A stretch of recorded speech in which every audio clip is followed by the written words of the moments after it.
So here's some of the challenges I foresee with van life. For starters, finding a place to park can be somewhat difficult. This is the size of an RV, it's 24 feet long, but if you have a parking space that you could hang the overhead on, you could park just about anywhere. Stealth camping has become really popular. It may not be legal in all cities and states, depending on where you're at, but if you need to sleep somewhere for the night in a rest area, it's a really good solution that not everyone is comfortable with. Storage is typically an issue in Sprinter vans. However, this one has a bountiful amount of storage. I definitely already thought about. You got a closet right here, 3 drawers right there, a bunch of storage up top, additional storage down below in your kitchen, a little galley area that has your gray water tank and additional storage, plus a little microwave cabinet up here that you could put a microwave or air fryer or something like that. So this van definitely has a ton of storage, but if you wanted to pack something like your mountain bikes on the inside, there's not enough room for that. There's always a compromise when it comes to van life on how much space you have and how much stuff you want to bring, and sometimes you got to make the tough decision. I will say, with the rooftop deck, you could strap just about anything up there. So the options are limitless on this van. Another issue is the amount of people that you could take with you on a trip. This has 2 additional seat belts, plus the 2 captain's chairs have seating for 4. If you have a family of 5, it's going to be difficult to fit in this van unless you retrofitted this with maybe a 3-seat that folds down.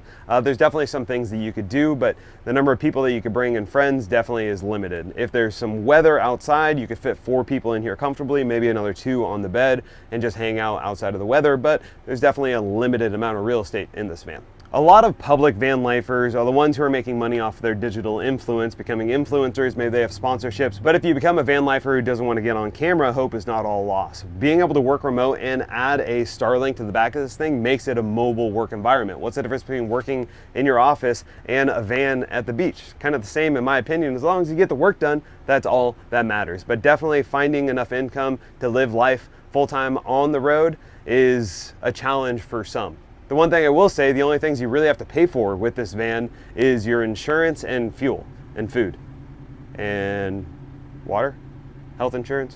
There's definitely some cost of living things that happen. What is that? Maybe $1,500 a month unless you're staying at an RV park, in which case it can go up. So trying to find income to make while you're living in a van life can be difficult.